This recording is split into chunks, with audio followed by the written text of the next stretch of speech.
and Happy New Year to the CE for January 2025. It was great seeing all of you last week at lunch. Really appreciated you making it out, and I'm sorry Tim couldn't pay for everything. Um, but we really appreciate you coming and spending the time with us, and seeing Laird. It was great to see him too. So really appreciate that. I tried to post in the chat an update to page 10 of the workbook, but I don't think it doesn't have the right sharing options. So what I did instead is I sent it out to the Whatcom Sheba group. So if you look in your email, you should have the updated copy of page 10. And then what else? I guess that's it. Um, I don't think we have anyone from outside the Whatcom group. Welcome, Rachel McFlaro. She works with Northwest Regional Council with Stacy Malone Miller, and they're also they're a what we call a MIPA contractor. So they get funds for enhanced outreach for Sheba. And so I don't know if you all get referrals from them or not, but that's kind of how they fit in. And last week, we also met with another partner while we were there, Unity Care Northwest, where Laird just retired from. Had a good conversation with them and kind of fixed some of the referral processes that they requested. So thank you, Martha, for that. All right, go ahead and get going here. So today the materials for the presentation are this PowerPoint and the workbook. There are links posted on my Sheba of both of these documents. And you should have received a hard copy of the workbook in the mail a few weeks ago. If you did not, you can put your name in the chat and I'll make sure that we ask Eve to send you a hard copy if you want it. Housekeeping, I think we're a small group. We've got about 7 people, so no need to mute yourself. You can post questions in the chat or just speak up, or you can use the raise your hand function if you'd like, or you can just jump in with any comments or questions. So today we're going to be talking about open enrollment periods, tools, and rules. We'll spend a little bit of time reflecting on the open enrollment period that just ended, and then looking forward to the Medicare Advantage open enrollment period. And then we have a counseling session and we have our conclusion. So open enrollment, tools and rules. We'll do a little bit of reflection on the Medicare open enrollment period last fall. And so if you want to share your experience, what did beneficiaries need help with the most? And or what topics did you find challenging to explain? Shannon? Yes. Just so you know, I got an email from Susan. She's not able to get into the link. I'm sorry. Oh, okay. She's probably trying to access the link from the calendar. There is, well, I don't know. Let me just reply to her real quick. Okay. Thank you.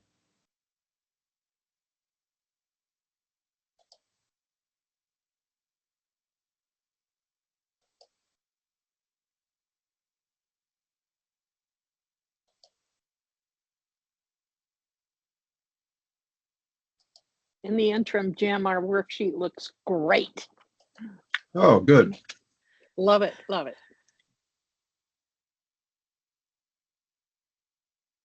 Well, I try to keep you happy.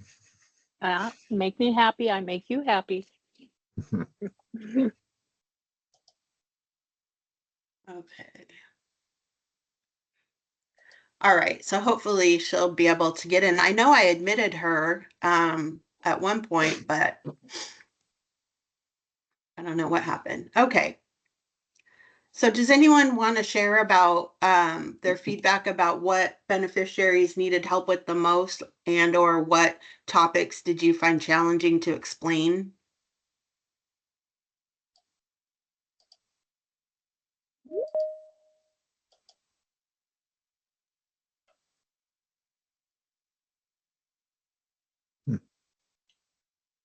For me, There it she was is.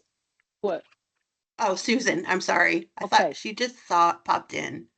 All right, okay. go ahead.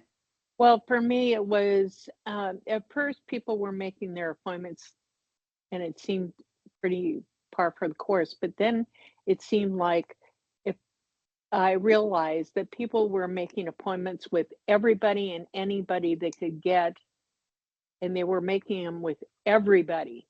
So they were making it with us, they were making it with Unity Care, they were making it with Guided Solutions, and people had multiple appointments.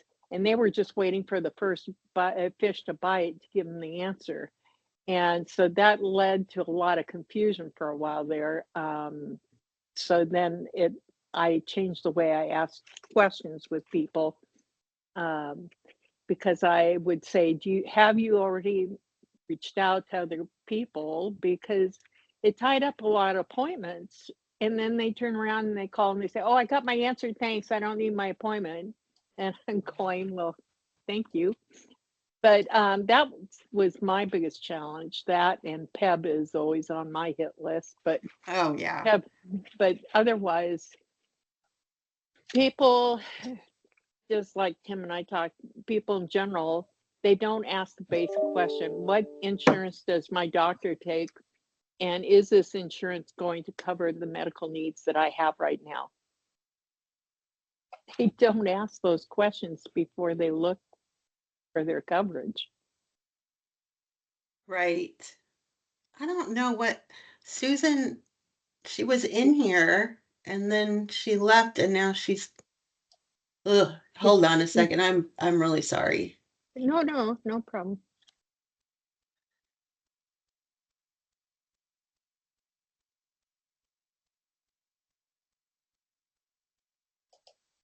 Okay.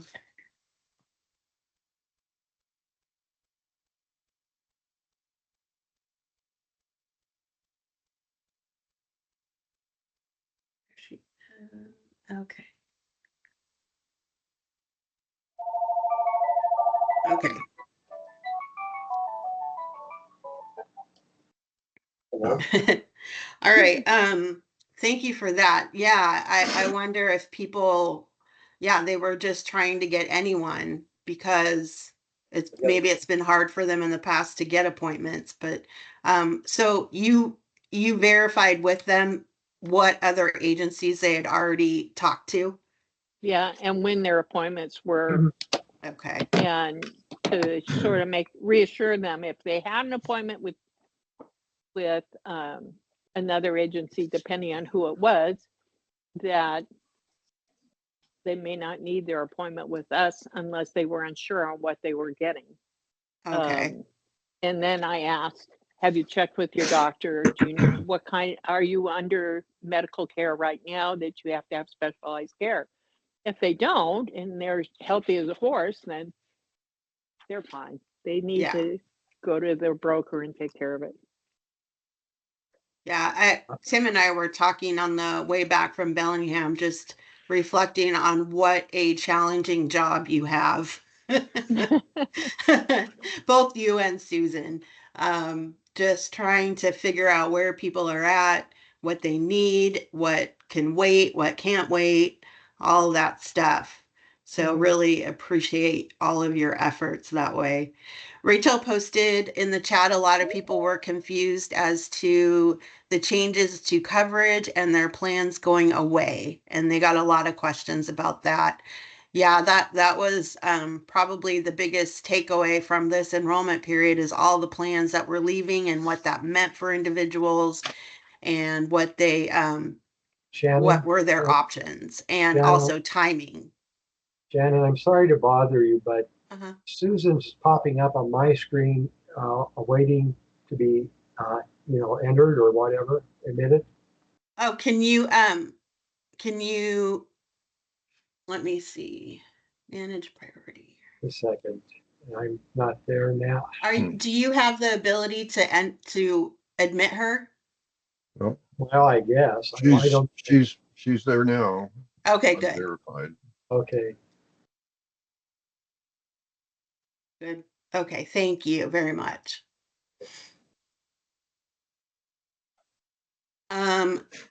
What, did anyone have anything else that they found difficult to explain?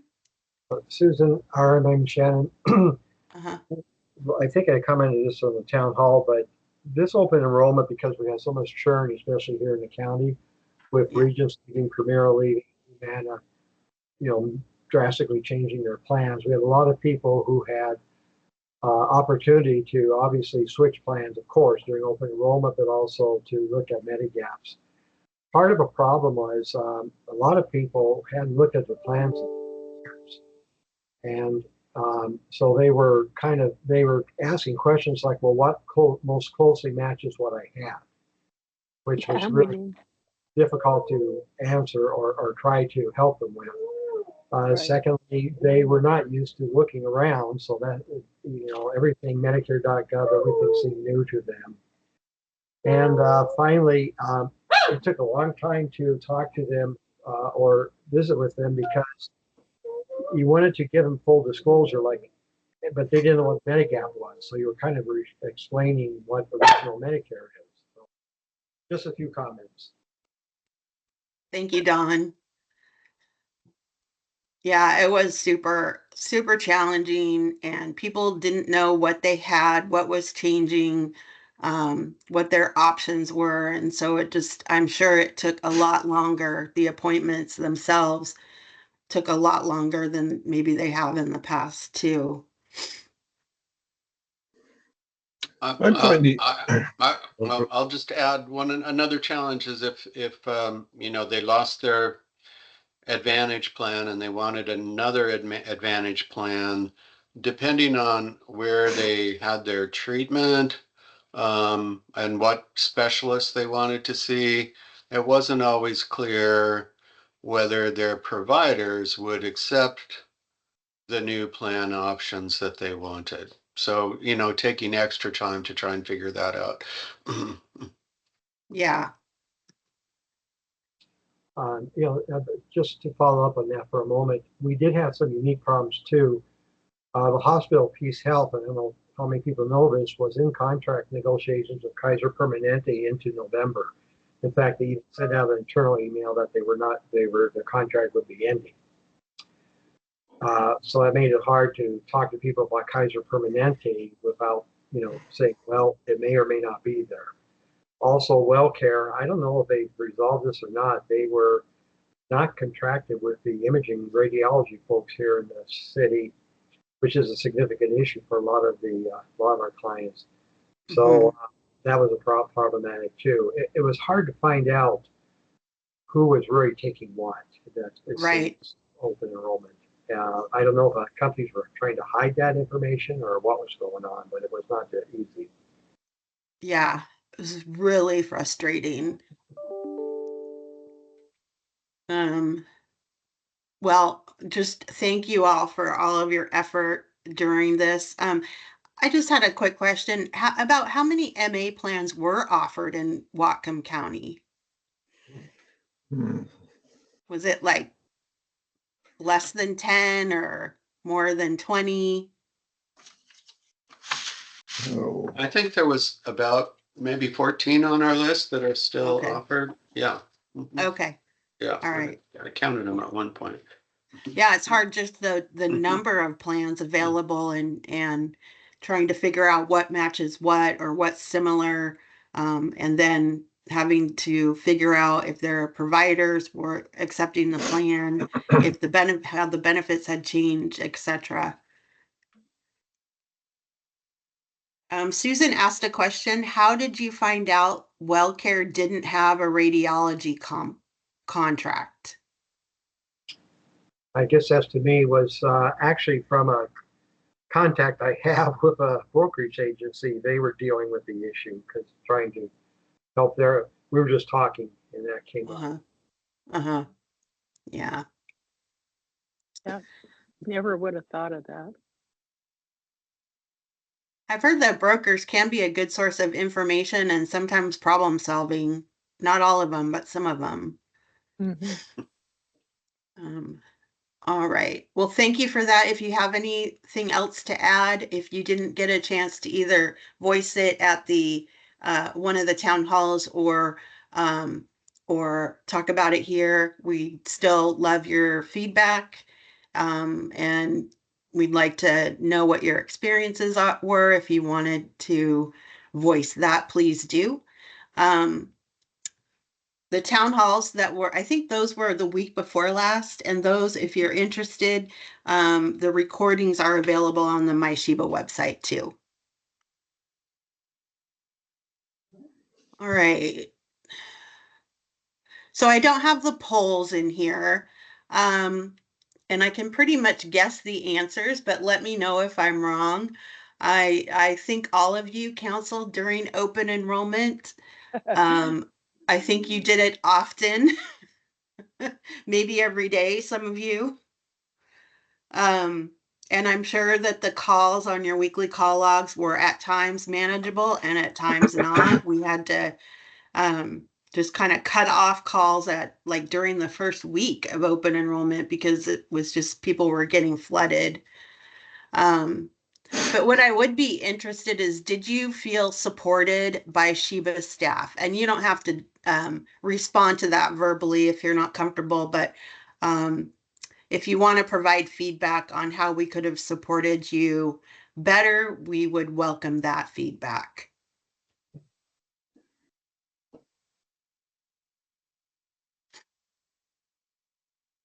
All right. Okay, moving on. Now we have a brand new Medicare Advantage open enrollment period. That's January 1 to March 31. And during this Medicare Advantage, people who have Medicare Advantage can switch into another Medicare Advantage plan. If they have original Medicare, there isn't really anything they can do except enroll into a Medicare Advantage plan. They can return to original Medicare by enrolling in a standalone Part D plan. That's all they need to do to cancel their current Medicare Advantage plan is just by enrolling in a standalone Part D. Most clients will not have guaranteed issue rights for a Medigap when switching from an MA plan to original Medicare during this enrollment period. And then the next opportunity to switch between regular Medicare Advantage plans is during the next open enrollment period in the fall. Oh. I lost your pictures now. I can't see. Hold on. All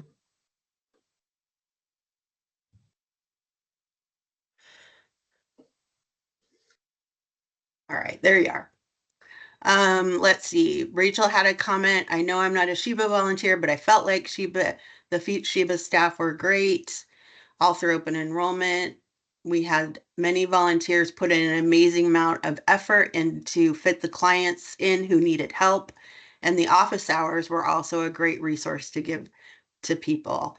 Thank you for that. We really appreciate hearing that. And I know Tim was working nonstop. I mean, he still is working nonstop, but he did those office hours like every single day after putting in a full day of his regular job. And then he'd spend 2 hours on the phone with the office hours. And it was really nice to be able to give people something that they could do, that they could participate in, that they could ask questions. So yeah, he's an amazing leader, I think, in my opinion.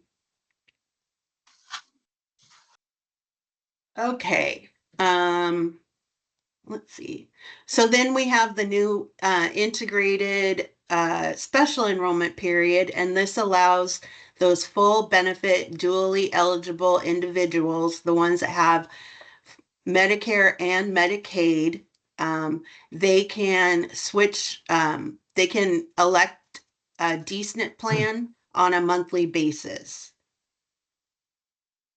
So it allows those folks to have a monthly election into a D-SNP plan. And then the duals and low-income subsidies also have a monthly special enrollment period.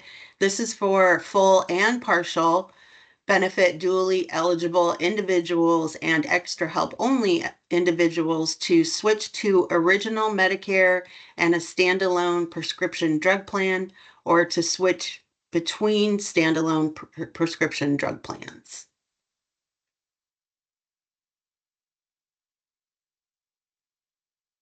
And then we have the new $2,000 true out-of-pocket cost limit. So once an enrollee reaches the $2,000 maximum out-of-pocket, they no longer have to pay for their covered Part D drugs.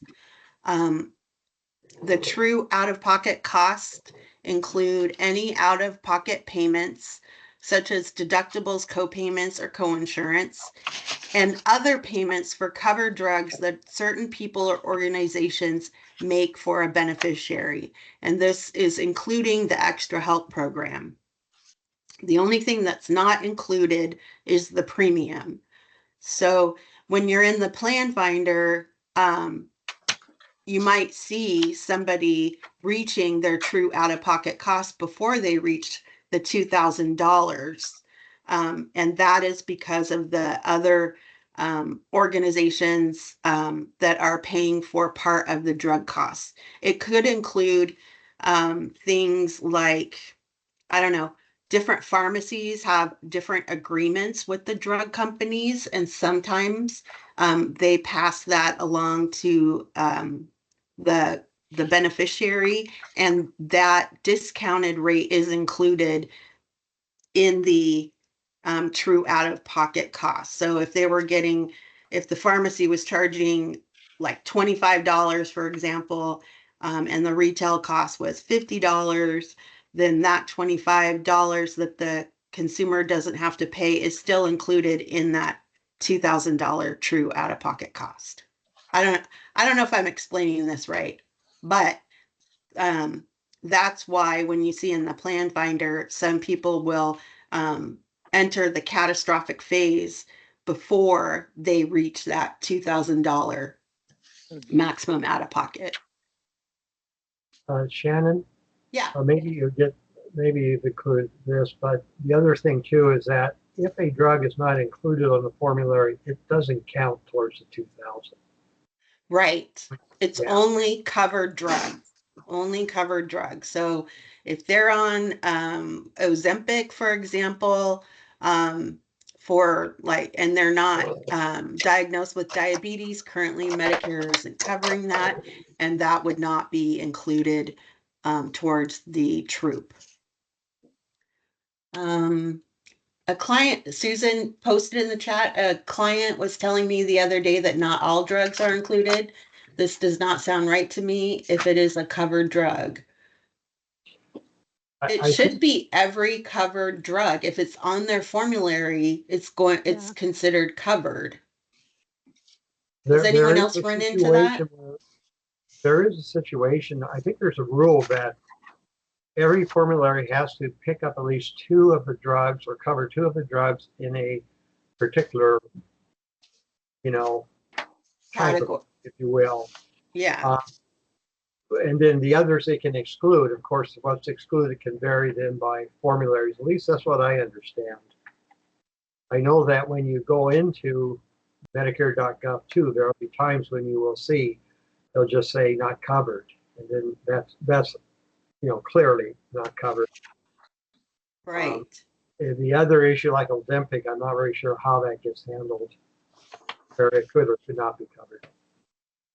Yeah, I think it's if it's covered if it's for like you have a diagnosis for diabetes, but it's not covered if you don't have that, but you want to go on it to lose weight, for example. Okay. There's also the Part D prescription payment plan where participants pay $0 at the pharmacy for covered. Again, this is only for covered Part D drugs, and then the plan will bill them monthly for their share of costs. They can opt in and opt out anytime they want to throughout the year. But if they are eligible for extra help, that's definitely a better deal because it'll lower their costs, not just spread them out throughout the year. And then also in the plan finder, you can see if somebody entered into the prescription payment plan, what their payments would be throughout the year until they reach that $2,000 troop. Susan wrote, I'm also have had a problem lately with the oral chemo agents not coming up on the plan finder. These would be meds that they have a script for. Has anyone heard of this? Has anyone heard of like these oral chemotherapy meds? I assume these are handled by the person, quote, at home. They're not an infusion.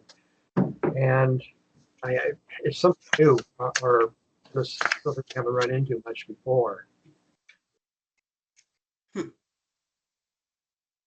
going to take a note. Because on chemo drugs were in the past more, I always thought they were only infused, so they'd be Part B. Yeah. But we have some drugs which are, and I run into this, injectables, and that are Part D, and then the issue of whether they're covered or not, another thing. But yeah. All right, Susan, I took a note. I'm going to bring it back to the group and see if I can get clarification on that, or just know what people are experiencing out there. And I'll get back to you.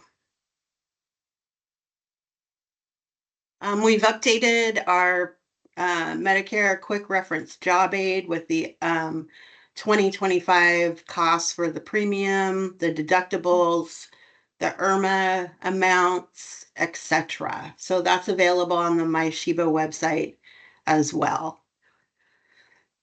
And we are working on, Scott brought to our attention that some of our resources on MyShiba are pretty outdated. So we are working on cleaning some of that stuff up and getting some of that stuff updated for you. John had a question. Has anyone had experience where diabetes drugs are covered by an MA plan, but not the injectors?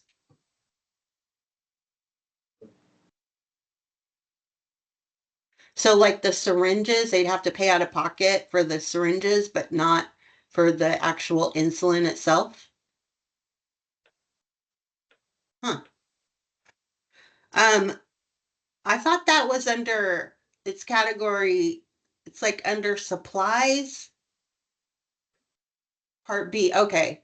Syringes and devices go under Part B.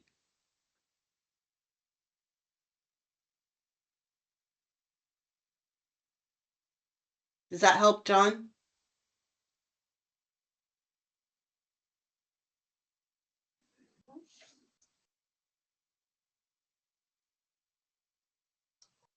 The continuous glucose monitors and their parts are Part B. These are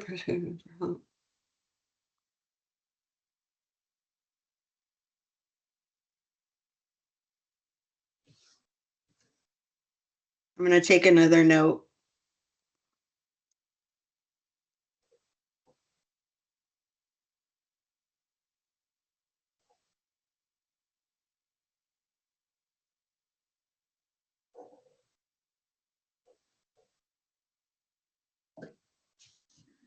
They appear as covered by Part D in the plan finder, but not in the plan formulary.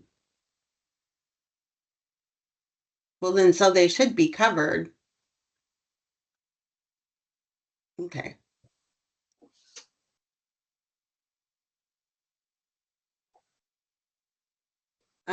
Yeah, I'm taking a note and I'll also take that back to the group and ask that question.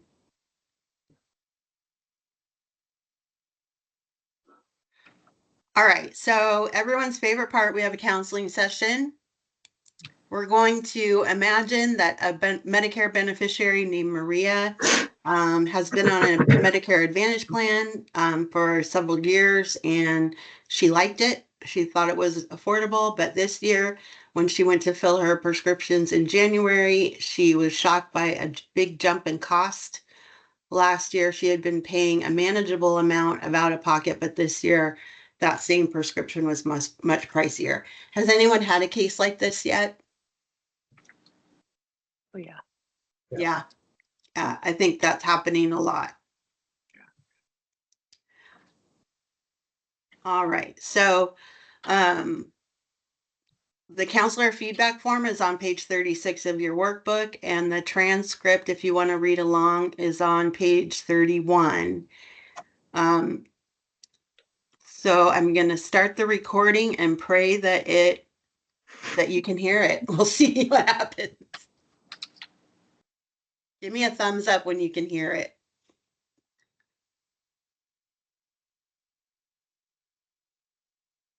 Hi, Maria. This is Rosie from Sheba. I received a referral that you have some concerns about your Medicare Advantage prescription drug plan. It says you've been with this plan for a couple of years, but when you went to the pharmacy, one of the medications was much more expensive than expected. It sounds like you're confused about why this is happening and wondering if it's too late to change to a different plan. Do I understand this correctly? Yeah, you do. That's right. During open enrollment, I didn't think I wanted to make any changes, but now I'm thinking that maybe I should have.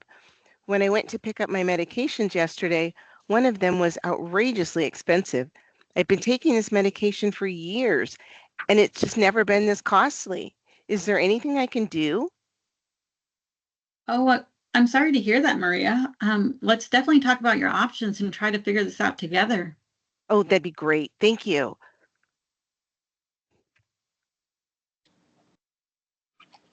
First, I will need to gather some.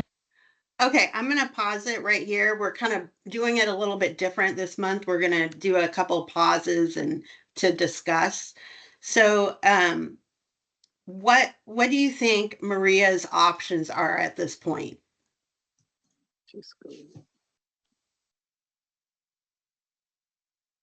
She's in an MA plan, so obviously she can switch to another MA plan if she wants to, because it's the MA open enrollment period. Does she have any other options? Well, check to see if she has extra, if she's eligible for extra help. Maybe she is. Right. Right, she could be eligible for extra help. Has she Okay. checked what other drugstores or is there any other places that she can get her medication that would be cheaper? Yeah, making sure that I mean, she's in a preferred, at a yeah, preferred in-network pharmacy, that didn't change. The other thing too is I assume you'd be checking Medicare.gov and trying to see what plan would be advantageous. If she did want to change though, maybe her physician could change it if there's a similar drug that would be covered. Yeah, that could be too. She could talk to her doctor about a different drug, maybe. All right, thank you. I have a question about Mhm. like discount prescription cards like GoodRx and some of those things. How would we know whether they're going to cover or give it cheaper or give a discount? Do we know? You would need to check with the state prescription drug assistance program. That would be Rod Shutt. He's done some presentations for us in the past. Carl, I don't know if you have his contact information, but he's always happy to talk to Sheba advisors about any discount programs that he knows of for people. Okay, Susan yeah, says you it would be entered helpful the, to get his contact information if you could send that, I Shannon. I'd will. appreciate. Yeah, thank you. The other thing you do, like GoodRx or I think Single Care, some of the others, is they do have an online website that costs out drugs, local, by pharmacy locally, by zip code. So that'd be another way to get at the information. Okay. Okay. You can't guarantee it, but it would be perhaps helpful to the client. Okay, I'm gonna start the recording again. Thank you. Information from you so that I have an overview of your situation. What kind of insurance do you have? I have a Humana Medicare Advantage plan. All right. Does your Humana Medicare Advantage plan pay for both your doctor visits and your medications? It does. Yes, it does. I use the same card for both. Perfect. All right. And when you go pay for your medications, do you always use your insurance or do you pay out of pocket? I always use my insurance. All right. And then one other question. Do you get help with your Medicare health or drug costs at all? No, I don't. I don't receive any kind of assistance. So why do you think the counselor is asking about what card she uses, if she pays out of pocket or if she uses her insurance, etc.?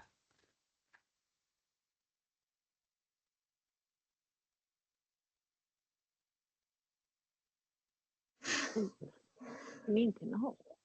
Well, the reason that they put that in there is just to determine if she has used a discount card in the past and maybe she forgot or something like that, or if she was maybe on extra help and she didn't recertify, and just to figure out what she's actually using. Right. That's why they put that in there.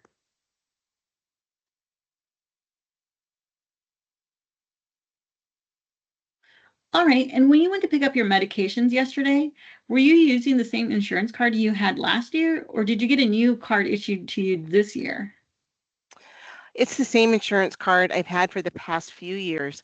I really haven't made any changes. Okay, perfect.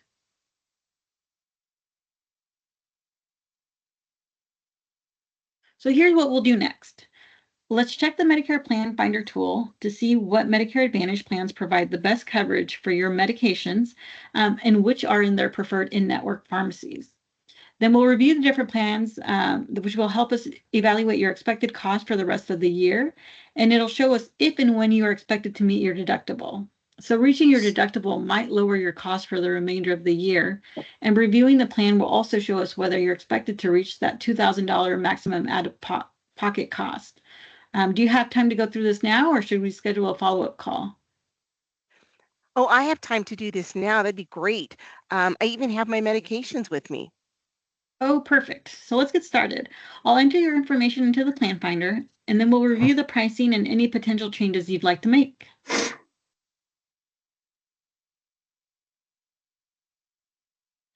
All right, so now that So here, you're running the Plan Finder and you're checking to make sure that the correct dosage and drugs, all the stuff that's entered is correct.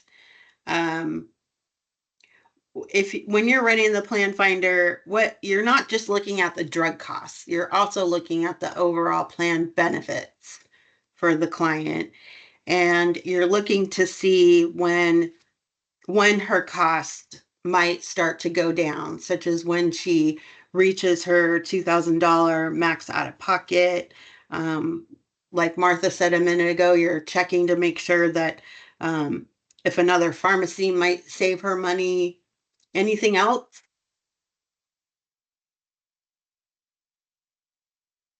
You might advise her about the prescription payment plan at some point during this conversation to see if that would help her make her expenses a little bit more manageable, or if it would be a good idea for her to do.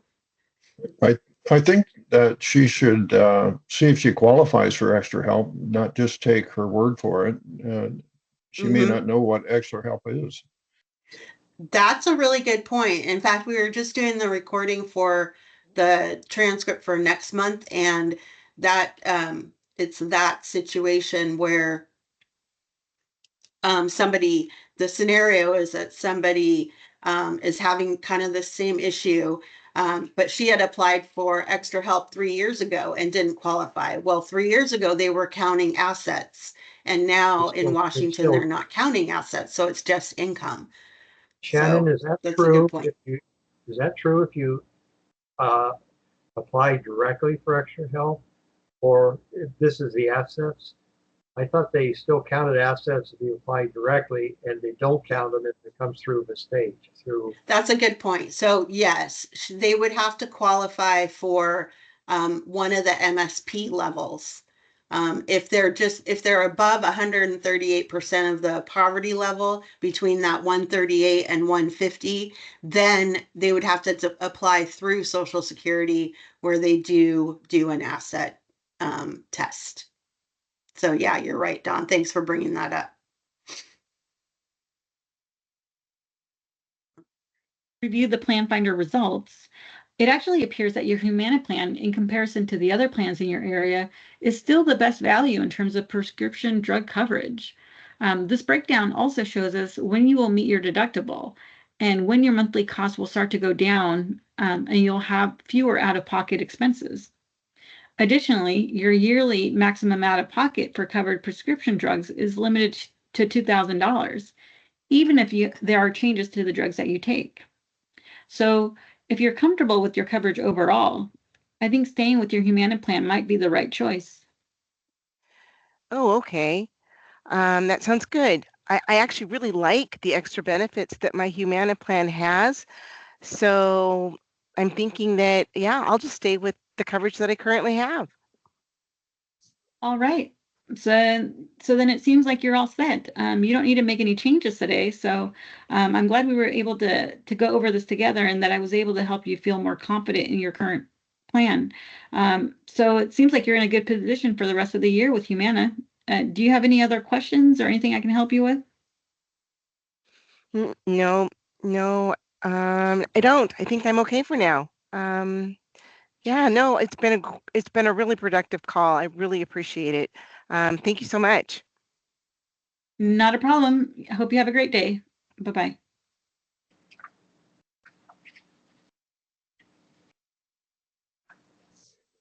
All right.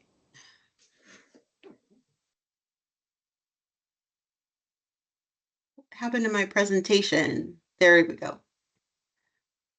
All right. Does anyone have any feedback on this session?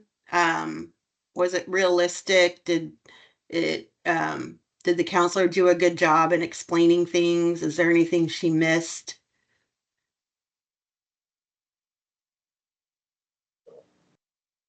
I think sometimes, you know, it appeared to me that it appeared to me a little bit unrealistic, because she comes in, she's really upset, she's paying a lot of money, Yeah, and then nothing changes, and at the end she's happy. yeah. And Yeah. yeah. And I think sometimes that can be, people want to know that they're getting the best deal that's available. And I think that was the point of the ending of this, at least. It might not be realistic that she's happy about it, but at least now she knows that she's getting the best deal that she can. Well, And and sometimes, usually we end most of the time we usually tell them, if you mhm, feel that you need additional information from us, please don't hesitate to call us. yeah, yeah, There was no invitation to call us back. that's a good point. Really good point. So if she's frustrated, if after the call she processes everything and she's still frustrated, she's going to be frustrated with us too. One of the things that would have been helpful would have been if the counselor maybe had just said, well, you're paying such and such, and here's these other plans, you pay such and such. In other words, what is the comparison? Mm-hmm. Sometimes, I mean, because you've got kind of bad news to deliver, which is there isn't a better deal, but that would help. Mm-hmm. Yeah. And I'd probably suggest to have her talk to whoever wrote the prescription, her doctor, to see, okay, this one particular drug, it may be brand drug. I know lots of doctors, well, at least in the past, just had no idea what drugs cost. And so they would write the prescription. But when you come back and say, this particular drug's really expensive, and say, oh, well, here's a generic, Yeah. and they would just write the generic for them. And, they just, some doctors are clueless about the cost of the drugs that they're prescribing. So, that's something that should have been suggested to her. Yes. Yes, I agree. Rachel posted in the chat, she might have also remembered paying an amount after her deductible. That's a good point.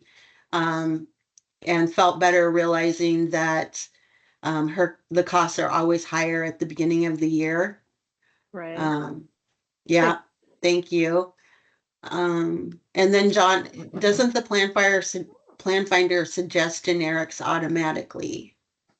And I think it does, but wouldn't you have to get your prescription changed to the generic?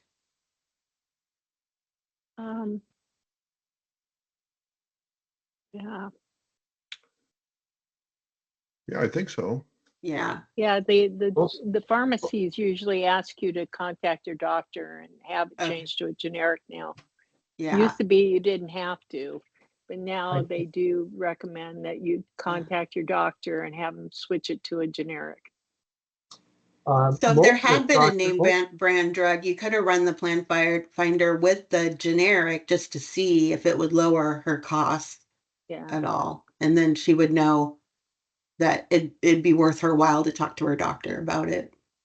There's I'm just also gonna some comment times that where most of the it's doctors, not necessarily I'm sorry. Oh, I was going to say most of the prescriptions today automatically state that substitution is permitted.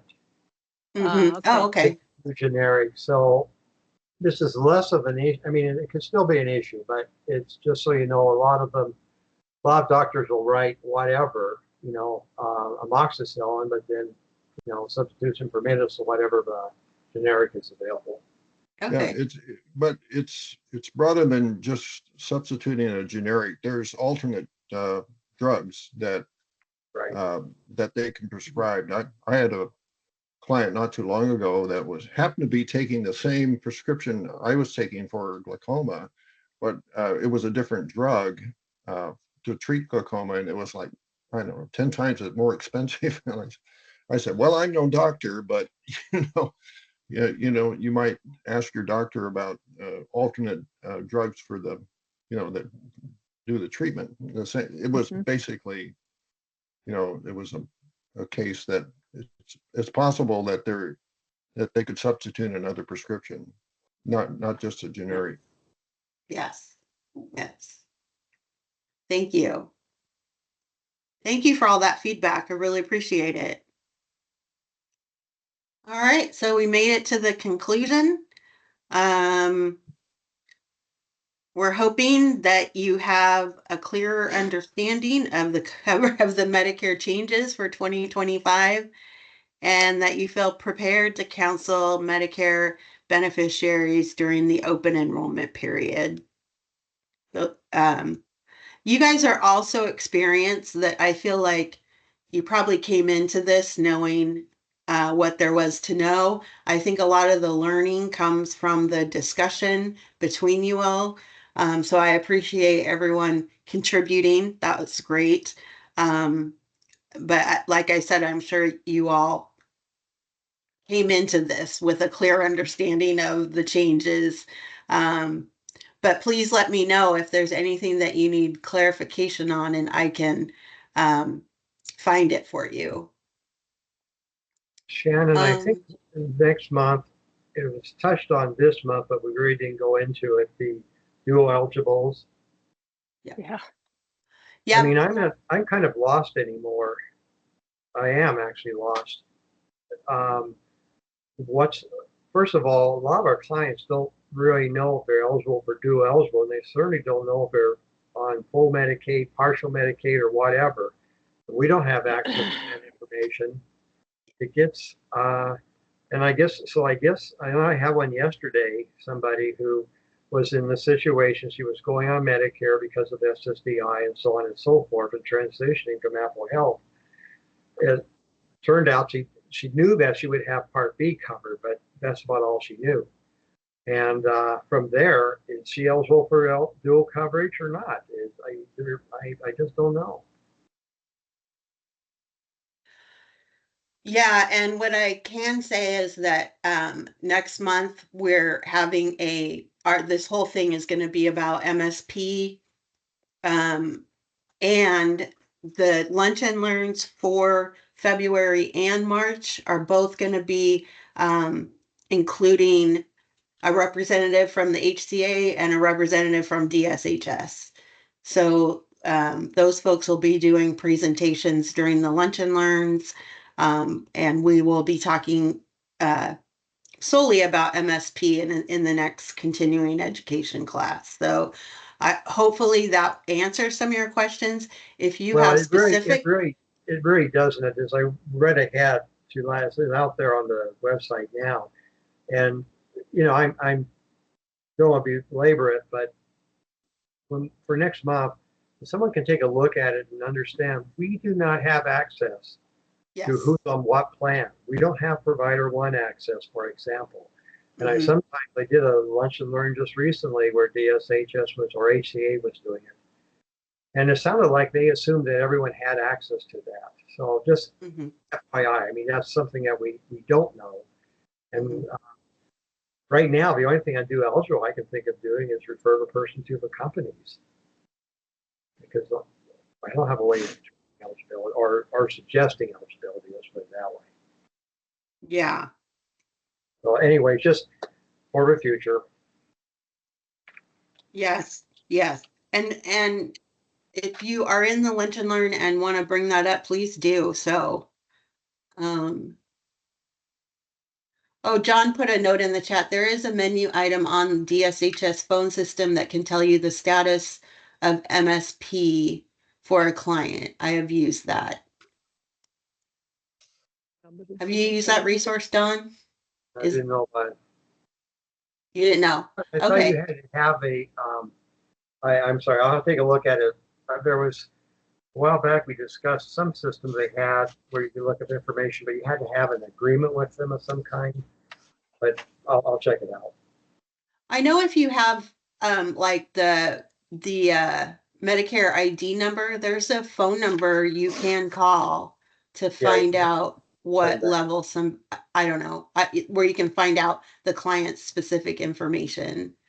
I will find that. There is a resource on my Sheba for calling, and I'll find that and send it out to you all. Oh yeah, that would be great. Yeah.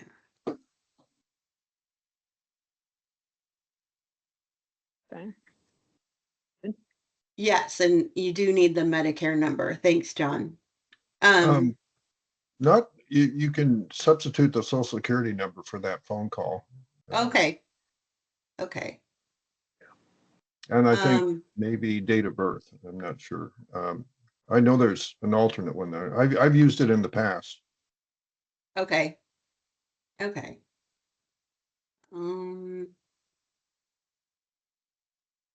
Susan's typing. She brought up a point. I'm not sure how we got to 11 o'clock. I know we were doing 10 o'clock for a long time. And when we changed the date, somehow it got moved to 11. I don't know if that was a result of that was my mistake or if Scott and I had that conversation and decided 11, but I can certainly do earlier if you all prefer to do earlier. We can change it back to 10 o'clock. Does anyone have preference? 11 works for me. Yeah, 11's fine with me. 11 works. 10 or 11, either one. Yeah. If it's earlier, it's kind of in the middle of my scheduled Sheba time.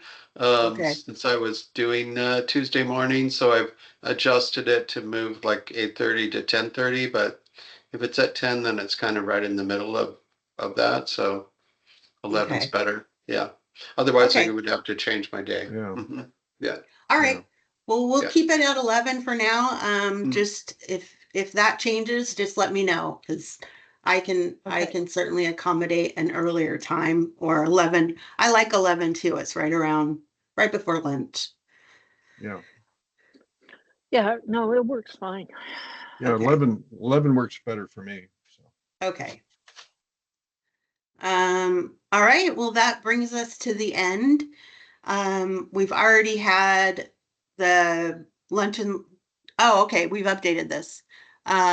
February 6th, 11 a.m. to noon. This is wrong. It's not going to be on VA benefits. Like I said, it's going to be on MSP and dual eligibles next month and Okay. March. So that's what that is. And here are the resources. And like I said, this is posted on the MyShiba if you want a copy of this PowerPoint presentation and the Okay. resources attached to it. Okay. Does anybody have any final questions or announcements or things that they would like to share? Mm. All right. No. Well, All right, thanks, Shannon. All right. Thank you guys Yeah. so much. Really appreciate it. Good to see you. And Yeah, it was thank great you. to see you on Friday. Thank Yeah, you. it Thanks was for great. joining us, Rachel. Bye, And- everybody. Yeah, thank you. Sharon, take care. Bye Bye, bye. Shannon. It's always rough switching over to another technology, but Yeah, I we got know. through it. It'll be Thank easier you. next